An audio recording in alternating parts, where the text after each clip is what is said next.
The सिंधुवर्ल्ड.com की पेशकश। सिंधी अखर खजानो 158। अॼु जा सिंधी अखर आहिनि लोई, खथो, सवड़ या कंबल, कुफुर बकण, ईश्वर निंदा करण या गारियूं ॾियणु, वाजट, झटको या वॾो आवाज़, बेहद वॾो आवाज़, गोड़ कंदड़ या रंबंदड़, मशहूर करण या ख़ानदानी निशान। साॻिए अर्थ वारा अंग्रेज़ी ऐं हिंदी अखर।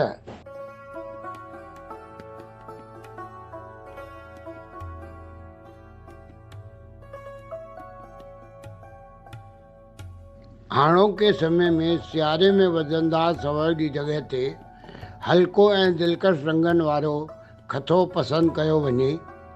कंहिं साधु संत या धार्मिक शख़्सियत खे गारियूं ॾियण खे ईश्वर निंदा करणु लेखियो वेंदो आहे। ॾियारीअ ते फटाकनि जो वाजट थोरी देरि लाइ ॿोड़ो करे छॾे थो। टीम TSW जी सिंधी भाषा वाधारे जी कोशिशुनि में सहयोग ॾियण लाइ तव्हां बेहद घटि ख़र्च ते हिकु वीडियो स्पॉन्सर करे सघो था।